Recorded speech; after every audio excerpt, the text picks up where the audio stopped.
Good afternoon, everyone, and welcome to the online scoping meeting for the project Waste Discharge Requirements for Non-Point Source Discharges related to certain activities conducted by the Bureau of Land Management and the United States Forest Service on federal lands. Please note that because this title is a mouthful, during the rest of the presentation, the project will be referred to as the Federal Non-Point Source Permit. This meeting is being presented by the Lahontan Regional Water Quality Control Board, or Lahontan Waterboard. We value and appreciate your attention and patience during this time when staff continue to work remotely. My name is Elizabeth, and I am part of the State Water Board's Office of Public Participation. I'll be the moderator for today's public meeting. I wanted to take a moment and introduce myself, but will be turning off my video to improve streaming quality for participants. I would like to acknowledge the federal agencies that have helped bring us here today, including the Bureau of Land Management, referred to in this presentation as the BLM, and the United States Forest Service, referred to in this presentation as the Forest Service. Thank you for taking the time to participate in this scoping meeting. We value your input and look forward to receiving your comments as we work through this process. There will be opportunity to provide your input and submit comments at the end of the presentation. Let's get started. I'd like to start by highlighting the mission of the Lahontan Waterboard, which is to preserve, enhance, and restore the quality of the Lahontan region's water resources and drinking water for the protection of the environment, public health, and all beneficial uses, and to ensure proper water resource allocation and efficient use for the benefit of present and future generations. We work to achieve our mission through an array of programs established within our major divisions. Our work here today supports the well-being of the state as we work together to provide clean, safe, and affordable water to all Californians. Next slide, please.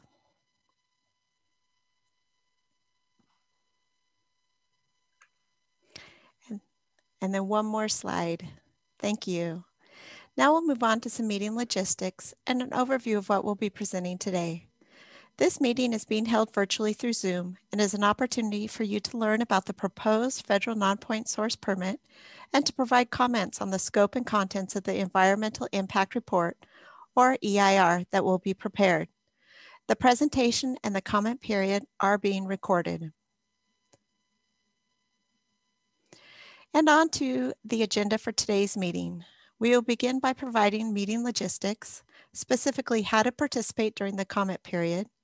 We will then discuss the purpose of today's meeting, followed by a brief description of the California Environmental Quality Act, or CEQA, review process. We will then move into a more detailed project description, and finally, the comment period. As a reminder, Waterboard staff are here to receive your comments. This scoping meeting is an opportunity for you to provide those comments. Now on to our meeting logistics. This presentation and the comment period are being recorded and will be made available on the Lahontan Waterboard website following the meeting. Please note that presenters will not be sharing their video today to improve streaming quality. In the event that you get disconnected from the meeting, please rejoin using the Zoom link or the call-in number. If this presentation is currently too big for your screen, please set your view to fit screen. This can be done by accessing the zoom ratio in the drop-down labeled View Options. Typically, the View Option settings are found on the top of your screen. However, it can also be found on the bottom of some screens. All participants will be muted throughout the presentation until the comment period, at which time commenters will be called on individually to provide comments. Prior to the opening of the comment period, we will provide participation instructions.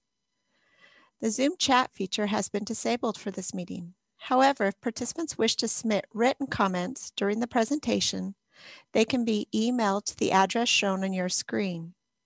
That address is rb5r-fed.mps.permit@waterboards.ca.gov. This inbox will be monitored throughout the presentation, and time permitting, comments received during the presentation via email will be read aloud during the comment period. Also, if you are having any technical issues, please email the above address. Provide a description of your issue and the best method to contact you. There will be two ways to provide comments during today's meeting. The first option is to provide oral comments. At the end of the presentation, there will be a comment period. During the comment period, you will need to use the raised hand function to indicate your desire to comment, and I will call on you when it's your turn to speak. In order to accommodate all participant comments, the comments may be limited to 3 minutes. The second option is to provide written comments via email. When emailing, although it is not required, we encourage you to provide your first and last name and which organization or agency you represent. Indicate in your email if you would like your comment to be read out loud at this meeting.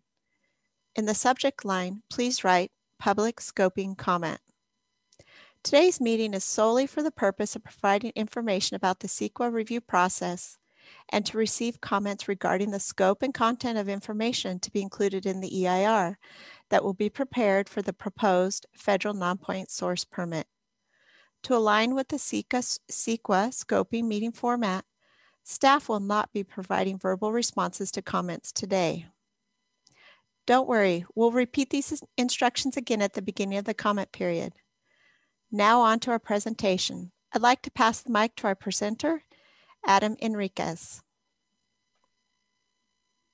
Thanks, Elizabeth, and good morning to all of our participants joining today. My name is Adam Enriquez. I'm an environmental scientist with the Lahontan Waterboard. I'll be presenting the purpose of today's meeting, an overview of the Sql review process for this project, and the project description. I just wanted to take a moment to introduce myself to participants with my camera on. I'm now going to turn that off for the remainder of the presentation to improve streaming quality. Okay, I'd like to start by defining what a Sql scoping meeting is. A scoping meeting helps notify the public and other responsible agencies that a lead agency, in this case the Lahontan Waterboard, is evaluating a project under Sql and is the initial mechanism to solicit public and agency comment regarding the type and extent of environmental review to be undertaken for a project. The project for this scoping meeting is the proposed waste discharge requirements for non-point source discharges related to certain activities conducted by the Bureau of Land Management and United States Forest Service on federal lands. As mentioned in the introduction, the project is referred to as the Federal Non-Point Source Permit. The purpose of today's scoping meeting is to gather input from stakeholders regarding the potential scope and content to be included in the Environmental Impact Report, or EIR, that will be prepared for the proposed federal non-point source permit. This meeting is an opportunity for stakeholders to identify a range of actions, alternatives, mitigation measures, and potentially significant effects that may result from the Lahontan Waterboard's adoption of the proposed federal non-point source permit. And I'd like to emphasize that this meeting is not focused on the details of the proposed federal non-point source permit itself, because the permit development process is still not yet complete. Scoping comments will support the development of the EIR for this project. Now I'll transition to provide an overview of the Sql review process.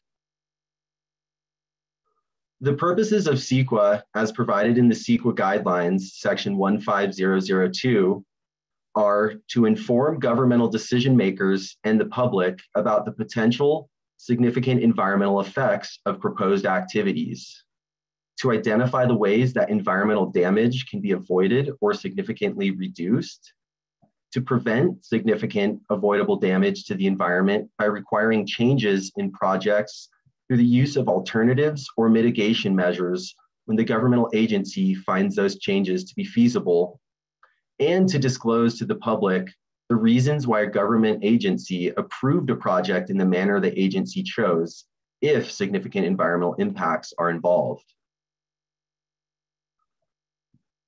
The Lahontan Waterboard has primary responsibility for developing, adopting, implementing, and enforcing the proposed federal non-point source permit, As such, the Lahontan Waterboard is the Sql lead agency and will complete an EIR for this project. The purpose of an EIR is to identify significant effects on the environment of a project, to identify a range of potentially feasible project alternatives, and to indicate the manner in which any significant environmental effects can be mitigated or avoided. The project-specific review process is accomplished through a number of steps and is guided by the Sql requirements.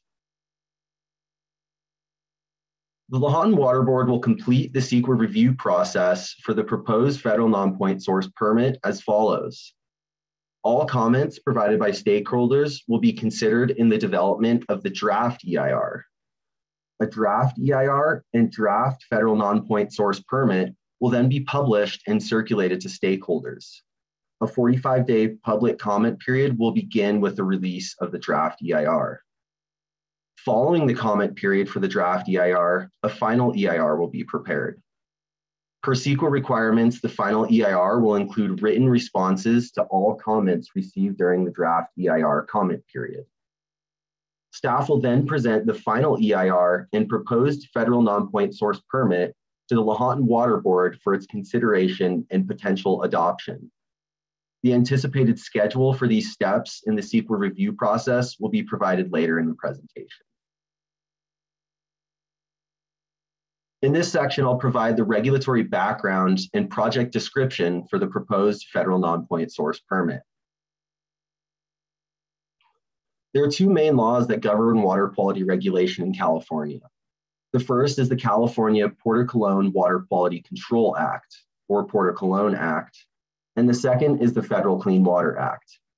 Both of these laws are drivers in preparing this permit. The Porter-Cologne Act is the principal law governing water quality control in California, and it established the 9 regional water boards to oversee water quality on a day-to-day basis.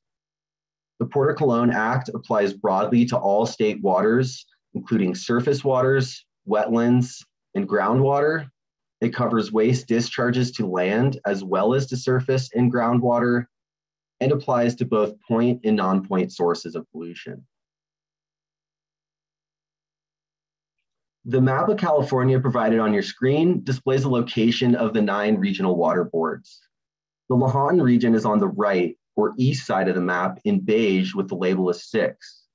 The region extends from the Oregon border in the north of the state, south through the Mojave Desert. The region is bounded on the east by the Nevada state border and on the west by the Sierra Nevada and Cascade mountain ranges. The other primary law governing water quality regulation in California is the Federal Clean Water Act. In California, the water boards have been delegated the authority to implement the Clean Water Act by the United States Environmental Protection Agency. One pertinent section of the Clean Water Act is Section 319. Section 319 requires states to develop an approved non-point source management plan. California met this requirement with its policy for the implementation and enforcement of the Non-Point Source Pollution Control Program, or the Non-Point Source Policy. The Non-Point Source Policy requires the regional water boards to address non-point source pollution through permitting authorities provided by the Porter-Cologne Act. The water boards address non-point source pollution through basin plan prohibitions, waste discharge requirements, or WDRs, and conditional waivers of waste discharge requirements. WDRs and waivers of waste discharge requirements are referred to as permits. And the term waste is broadly defined by the Porter-Cologne Act and can include sewage and any and all other waste substances from human or animal origin, from any producing, manufacturing, or processing operation, and includes earthen and organic materials. All projects with real or potential to discharge waste to waters of the state are subject to permitting requirements. Permits impose conditions on activities that may discharge waste and require the implementation of certain steps to mitigate the discharge of waste that may affect water quality. Permits can generally take one of 2 approaches. The first approach is a project-by-project approach. which means that each project or activity must gain permit coverage unique to that action. This approach can be time and resource intensive for land managers that frequently implement projects, as each project is required to go through its own permit development and adoption process. Additionally, a project-by-project permitting approach can potentially impact the ability to implement time-sensitive projects where a management action needs to occur faster than an individual permit can be developed. And an alternative to the project-by-project approach is the programmatic approach, which means that permit coverage can apply for a variety of activities or projects across the landscape within a single permit. This type of permitting approach works for complex projects with many land management goals, projects that are long-term or large in scope, and projects that are ongoing. The federal non-point source permit proposes to take the programmatic approach with the intention of providing a broad range of regulatory coverage for a variety of land management activities conducted by the BLM and Forest Service. With some of the previous slides providing the Water Board's regulatory mandates to address non-point source pollution, you may ask, what is non-point source pollution? The answer comes in two parts. Non-point source pollution is any source of pollution that does not meet the definition of point source in the Clean Water Act, which is defined as any discernible, confined, and discrete conveyance. And in contrast to the discrete nature of point source pollution, non-point source pollution is generated from diffuse sources or activities across the landscape and occurs when water mobilizes and deposits pollutants into water bodies. The intent of the proposed federal non-point source permit, as implied by its name, is to regulate non-point source pollution from lands managed by the BLM and Forest Service. The primary non-point source pollutants the federal non-point source permit proposes to regulate are sediment, nutrients, bacteria, and pesticides. An example of non-point source pollution is that of unpaved roads, where runoff may concentrate and mobilize sediment to downslope surface waters. Non-point source pollution can be attributed to broad-scale land disturbance, where water infiltration and runoff patterns may be altered. And this slide presents a graphic representation of the diffuse nature of non-point source pollution and the variety of sources within a watershed that can generate this pollution. The Lahontan Waterboard is working with the Central Valley Regional Water Quality Control Board, or Central Valley Water Board, in a collaborative process with the goal of facilitating project implementation and permit compliance on federal lands across both regions. This will be achieved through the development of WDRs that are consistent to the extent feasible, given regional differences in water quality protection issues across both water board regions.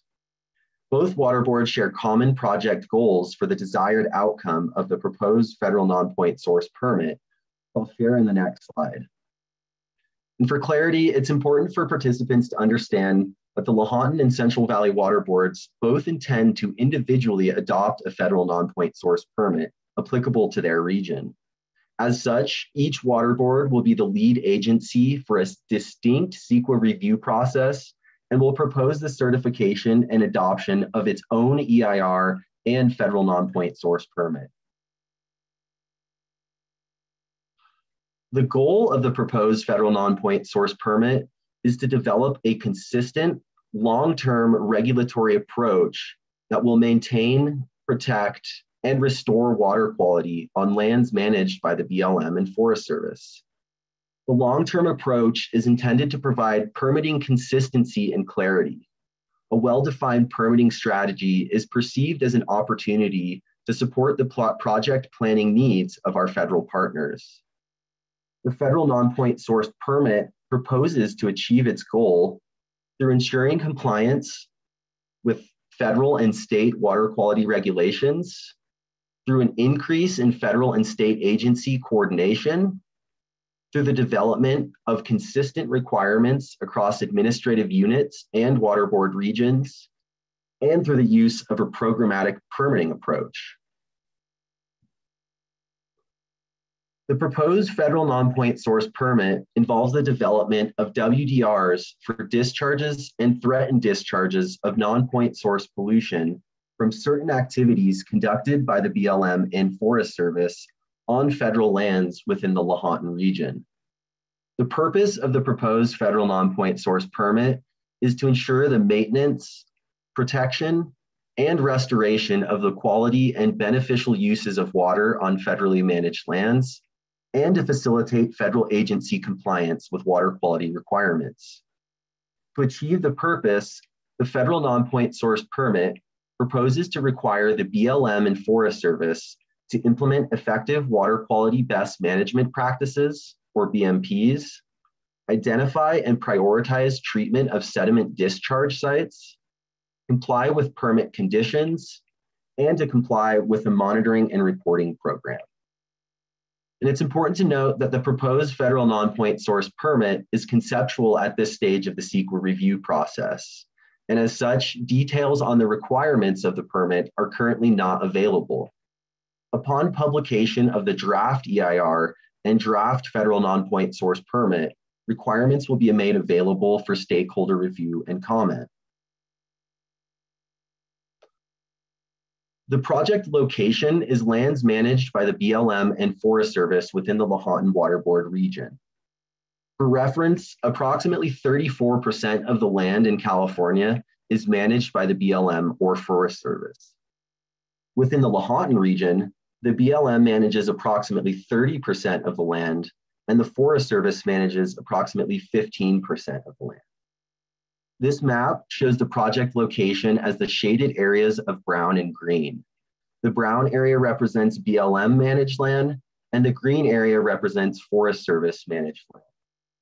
And the inset map at the top right shows both the Central Valley Waterboard and Lahontan Waterboard regions. This serves to highlight the extent of land under jurisdictions of the two water boards who are working collaboratively on this permit process. This map presents the BLM administrative units in relation to the Lahontan and Central Valley water boards.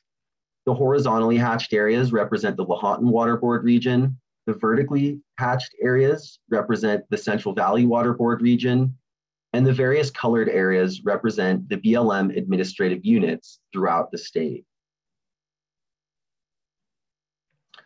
This map presents the Forest Service administrative units in relation to the Lahontan and Central Valley Waterboards. The pink area represents the Lahontan Waterboard region, the light blue area represents the Central Valley Waterboard region, and the colored areas represent the various national forests throughout the state. The preceding maps show that many of the BLM and Forest Service administrative units exist across waterboard regions. I'd like to use this as an opportunity to emphasize the perceived benefit of providing consistent water quality requirements and permitting for those administrative units that are subject to the authority of both water boards. 5 land management activities are proposed for regulation under the federal non-point source permit. Those activities are vegetation management, transportation system management, recreation facilities management, fire management and recovery, and restoration activities. Common to all of these activities is land disturbance and the potential for non-point source discharges to water bodies. And as mentioned previously, the conceptual approach to regulating these activities under the permit includes the implementation of effective water quality BMPs, identification and treatment of sediment discharge sites, compliance with permit conditions, and compliance with a monitoring and reporting program. And I'll provide a description of these activities in the following slides. Vegetation management. These activities are associated with commercial timber harvest and vegetation management, and may include ground-based equipment operations and the construction and use of roads, skid trails, landings, watercourse crossings, and cable yarding corridors. These activities may also include certain applications of pesticides used to minimize and control vegetation, noxious and invasive plants, or other pests. The non-point source pollutant of greatest concern with respect to vegetation management activities is sediment. Soil disturbance, modification of hill slope drainage patterns, and erosion can all result in the delivery of sediment to water bodies. Transportation system management. These activities are primarily associated with the management of roads and motorized and non-motorized trails, and may include road and trail construction, maintenance, reconstruction, and decommissioning. Roads in particular represent a significant source of sediment with potential to impact surface waters. Ensuring that roads are managed using effective water quality BMPs is a valuable strategy to protecting water quality. Recreation facilities management. These activities may include the construction, maintenance, reconstruction, and decommissioning of campgrounds, trails, trailheads and staging areas, high-use recreation sites, and recreation event locations. These activities can result in the potential discharge of sediment, nutrients, and pathogens to watercourses, and in some instances may result in the alteration of aquatic resources. Fire management and recovery. These activities are primarily associated with post-fire management and may include certain activities conducted as a part of fire suppression, infrastructure repair, emergency, and long-term post-fire recovery. These activities may include erosion control, timber salvage, hazard tree removal, revegetation, and certain application of pesticides to control competing vegetation. These activities can result in the potential discharges of earthen materials, organic materials, and chemicals, specifically pesticides and petroleum byproducts, to water bodies. In restoration activities, these activities include watercourse crossing improvement, channel and bank stabilization, stream channel and floodplain habitat enhancement, and meadow restoration projects. These activities can result in the potential discharge of earthen materials, nutrients, and pesticides to water bodies. And in this section, I'd like to provide information on how stakeholders can be involved in the proposed federal non-point source permit beyond today's scoping meeting. More information on the proposed federal non-point source permit can be found online at the Lahontan Waterboard website. The website is provided on your screen and can be accessed online at www.waterboards.ca.gov/federal NPS permit. The website contains a notice of preparation, a frequently asked questions document, maps of lands managed by the BLM and Forest Service within the Lahontan and Central Valley Waterboard regions, and contact information for Waterboard staff. Parties interested in receiving email updates on the proposed federal non-point source permit status can subscribe to an email listserv. List registration is available on the Central Valley Waterboard website. The website can be accessed online at www.waterboards.ca.gov/resources/email_subscription/reg5_subscribe.html. We encourage all participants who wish to receive future notifications to sign up for this emailing list. And the image on this slide shows the available subscription options on the Central Valley Waterboard website with the appropriate box checked for the federal NPS activities, Central Valley Regional Waterboard. This email list is a collaboration between the Lahontan and Central Valley Waterboards, and it's important for participants to note that subscribers will receive notifications for both permit development efforts through this email. This slide shows the anticipated schedule for the Lahontan Waterboard's proposed federal non-point source permit. The dates in this table may change and are provided here as a reference for participants who wish to understand how the Lahontan Waterboard intends to complete the project-specific Sql review process. The Sql review process was initiated with the publication of a notice of preparation on March 8, 2021. The 45-day notice of preparation comment period began on March 8, 2021, and will close on April 22nd, 2021. In the spring of 2022, the Lahontan Waterboard plans to publish and circulate the draft EIR and the draft federal non-point source permit for stakeholder review. A 45-day comment period will begin concurrent with the publication of the draft EIR. Lahontan Waterboard staff expects to then present the final EIR and proposed federal non-point source permit for consideration and potential adoption by the Lahontan Waterboard in the spring of 2023. I'll now provide an overview of how stakeholders can submit comments for the proposed federal non-point source permit. The Lahontan Waterboard will accept written comments regarding the scope and content of information to be included in the EIR that will be prepared for the proposed federal non-point source permit. The public comment deadline for this stage of the Sql review process is on April 22nd, 2021. Lahontan Waterboard staff are currently teleworking, and we prefer that written comments are sent electronically by email. Written comments sent by email should be submitted to the federal non-point source project inbox at rb5r-fed.nps.permit@waterboards.ca.gov. Please include comment letter proposed federal non-point source permit in the subject line of comments sent electronically. And for those who prefer to send comments by mail, or for those who don't have access to email, comments can be sent to the physical address shown on your screen.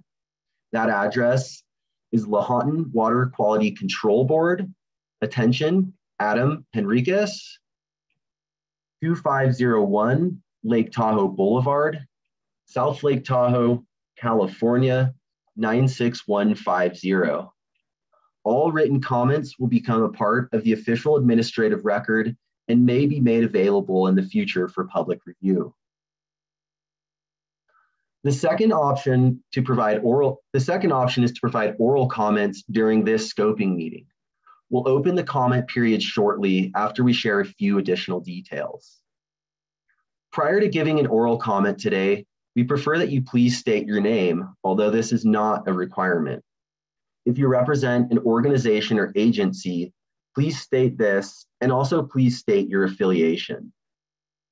Where feasible, we request participants please tailor comments towards the scope and content of the information to be included in the EIR, including any potentially significant environmental impacts, reasonable alternatives, and/or mitigation measures to reduce any significant impacts.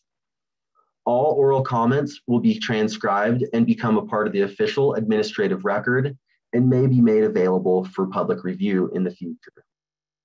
And if you'd like your comments to be applicable to the Central Valley Waterboard federal non-point source permit as well, please include this in your comment. And with that, I'll turn the presentation back over to Elizabeth to conduct the comment period of today's scoping meeting. Adam, thank you so much for this valuable information about the Sql review process and proposed federal non-point source permit. And that concludes the presentation part of today's meeting. We will now transition to the comment period where we get to hear from you. After a few instructions, there will be opportunity to provide comments that will support the development of the EIR that will be prepared for the proposed federal non-point source permit. In terms of procedures, only those participants who raise their hand today will be called upon to comment. If you are participating today from a computer and would like to comment, please press the raise hand icon on your Zoom taskbar to indicate your desire to comment. The raised hand feature can be found by clicking the Reactions button, which will show a raised hand option. When it is your turn to comment, I will call your name and you will receive a request through Zoom to unmute. If you are participating today from a telephone, please press *9 to raise your hand, and when you're called upon to speak, please press *6 to unmute yourself to comment. Now, we're just going to practice for a minute raising our hands. Again, participants by phone will need to press *9 to raise their hand, and participants by computer will use the raised hand feature in Zoom. Well, I see one person knows how to raise their hand. Excellent. Great.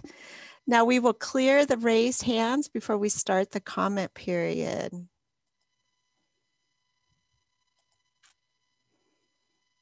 Thank you, everybody. We're all pros now. Now we will call on people in the order that their hands are raised. Please wait until you're called on to unmute yourself so we can clearly hear all the comments.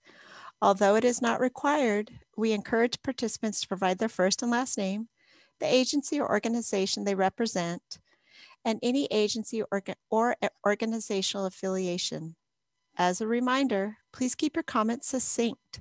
We may limit comments to 3 minutes in order to provide opportunity for everyone to comment who desires to do so. Also, please be aware that if your comments are running long, I may interrupt and provide a gentle reminder about time. Now we will begin taking comments, so please raise your hands to indicate your desire to share. John Moore, would you like to unmute yourself and make a comment?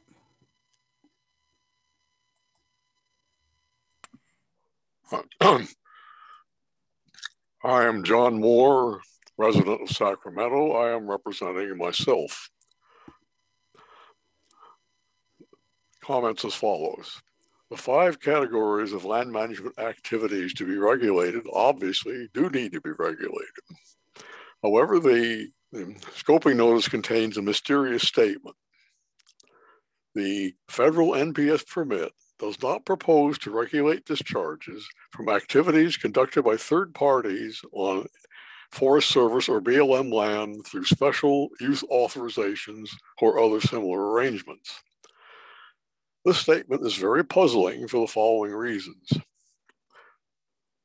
First, the notice does not state any reasons why discharges from these activities would not be regulated or categorically do not need to be regulated or are exempt from regulation. Second, the notice does not give any examples of common activities in these categories which might be thought to produce discharges that need to be regulated. Third, the special use permits or other similar agreements authorizing these activities presumably would specify agency regulations and best management practices with which permittees must comply when compliance is needed to reduce discharges. Another puzzling omission. I've observed grazing of livestock for many years while hiking and backpacking on Forest Service and BLM lands in the Lahontan region. Lahontan livestock grazing on Forest Service and BLM lands obviously produce very significant discharges of sediments, nutrients, and bacteria to watercourses. I'm aware that the water boards have been pursuing proposed regulations of grazing discharges for many years without achieving effective regulation. Regulation of non-point discharges from livestock grazing should be included in the federal lands NPS permit. Thank you. John, thank you for your comment. Susan Keidel, would you like to unmute yourself and comment? Thank you.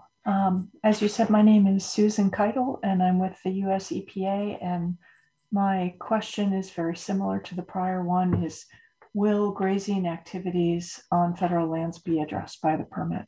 Thank you. Thank you, Susan, for your comment. Nathan from Inyo National Forest, would you like to unmute yourself and share? Yeah, thanks for this webinar. I appreciate it. It's been really helpful. I have a few comments and then a question.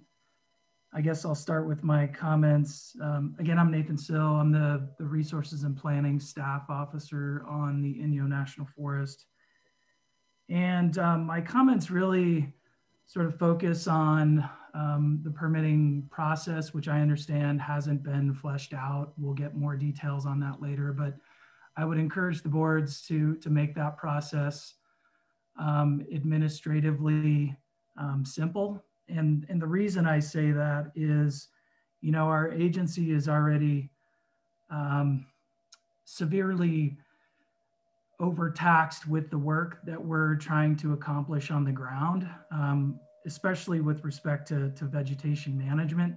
And I think we would all agree that the largest sort of potential disturbance event in the state of California revolves around fires, in particular catastrophic fire. And most of the veg management work that our agency is trying to do, in particular our forest is trying to do, is trying to limit catastrophic fire. And so that work focuses on bringing our forest ecosystems back into a more natural state, into a more natural range of variation, in the hopes that we will not have as catastrophic fire events, which impact water quality much more significantly than the work that we do on the ground. So with respect to that, I would say that, you know, the work we're trying to do is to try and limit the impact on water quality in the long term. So whatever that permitting process looks like, I would hope we could keep that in mind and make it the sort of administrative burden on the agencies relatively reasonable. With respect to, and I think these comments are consistent with how we approach our work in our transportation networks as well. You know, most of the work that we do on our transportation networks are to try and minimize sediment into water courses. And if we were to add, you know, a cumbersome administrative burdening or permitting process on top of the already limited resources we have to maintain the road and trail infrastructure we already have, I fear that it may make it more complicated and more cumbersome for us to actually get work done on the ground, which would mean that our road and trail system would become even more fall into disrepair, I guess is what I would say, which could have more impacts on water quality than actually doing the road and trail maintenance that's needed. So all in all, I guess what I'm hoping is that this administrative and permitting process is a reasonable one and doesn't create an additional, you know, sort of cumbersome burden on the agencies to be able to get work done on the ground. And then lastly, I would just like to ask, do you have a sense for how much this permit would cost for, let's say, an individual project? Nathan, thank you for your comments. Are you able to rephrase your question as a statement? Because the staff were not prepared to, as per the scoping requirements, to answer questions. Sure, I guess I could rephrase it as a statement. So if this permitting process were to, if there were to be a fee associated with it, you know, you're looking at well over a dozen forests in California that implement dozens of projects every year. And just from, you know, our individual forest perspective, depending on what the cost of that permit is, it may make it rather difficult to get additional work done, especially when it comes to road and trail maintenance, which is where we have a real shortfall in funding to do that work. So adding an additional fee to get that work done just means there's less money and resources to go to actually getting meaningful work done on the ground. Thank you, Nathan. I appreciate your comments. Sure. And for rephrasing it to fit our format today. Thanks. Brianna Vaughn, would you like to unmute yourself and comment? Hi, thank you very much. My name is Brianna Vaughn. I'm the Water Quality Coordinator for the Bishop Paiute Tribe. And, you know, the geography of the permits is so wide. I'm going to ask if someone can remind me of the time period of the permit. Hopefully they can, because I think I just missed it in the presentation. But I'd like to make the comment that it would be helpful if BLM could notify stakeholders when they were working in a specific watershed or region, you know, from a tribe's point of view, say an area of Aboriginal territory, so that we could be notified when work was being done, you know, especially if it's upstream of, you know, one of these areas that we either have regulatory authority over or simply are seen as tribal Aboriginal lands.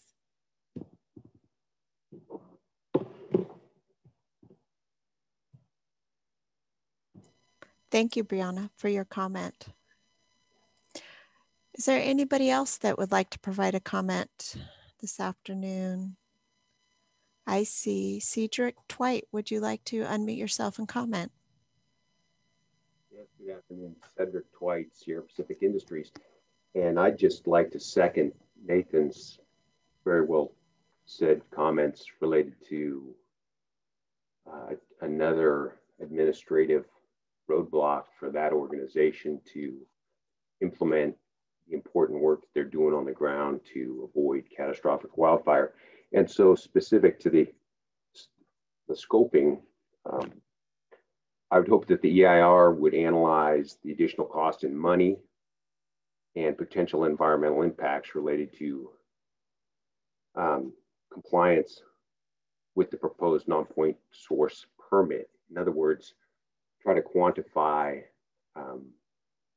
the cost and in time and money for implementing the permit, since they do have a pretty arduous permitting process already. Thanks. Thank you for your comment. Nathan, did you have another comment? Yeah, thanks. And sorry, I meant to include this earlier. I guess I would also ask that the ER look at the trade-offs with respect to some of the permitting requirements around fire management, in particular, fire suppression repair work, as well as hazard tree removal. I'd be curious to know the trade-offs of implementing a permitting process around those actions in particular, and how it might impact our ability to actually get that work done during an incident. You know, when we have fire incidents, that suppression repair work is typically done while the equipment is still there and while we still have an incident management team there. And if we were required to go through a permitting process, it would likely delay that suppression repair work until after that team and those resources have left. And so I suspect it would result in much of that work not getting done because of the delay in the permitting process and subsequently not having equipment on site to get that work done. And with respect to hazard tree removal, you know, we typically approach that, well, we may approach that as an emergency situation and a public safety issue. And so I would be curious to see an analysis in the EIR that looks at the trade-offs of looking at a permitting process for that versus dealing with it as a true emergency in cases where, you know, trees may strike individuals or cars or, you know, targets, as we might say. So I would hope to see that kind of analysis in the documents. Thank you, Nathan. Appreciate your comment. Is there anybody else that would like to comment?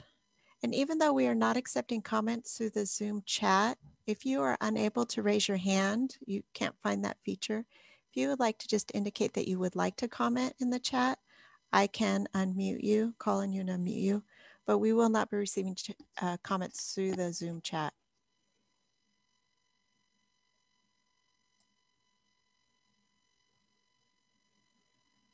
I just want to provide opportunity for whoever would like to comment. We can also see if there have been any email comments that we can read aloud today.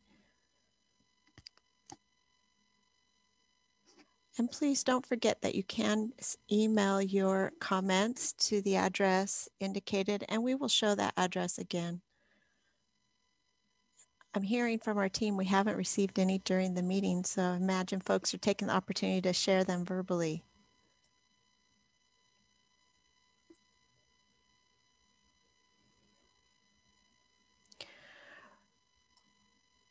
Well, if everyone has had the opportunity to verbalize their comments and we don't have any email comments to read, we can move on. So unless I hear differently, this is your last opportunity, folks. We're going to close the comment period for today's meeting. But don't worry, you still have opportunity to comment. So at this point, we'd like to express our gratitude to all of today's participants. If you have any additional comments or questions, please submit those to the email address on your screen. As a reminder, public comments will remain open until April 22nd, 2021.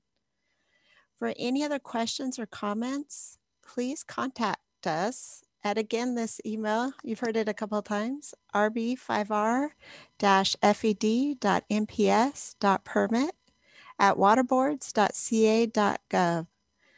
And for more information about the project and the federal Nonpoint source permit, please visit the website at www.waterboards.ca.gov/federal NPS permit. Thank you again. We appreciate your participation and have a great day.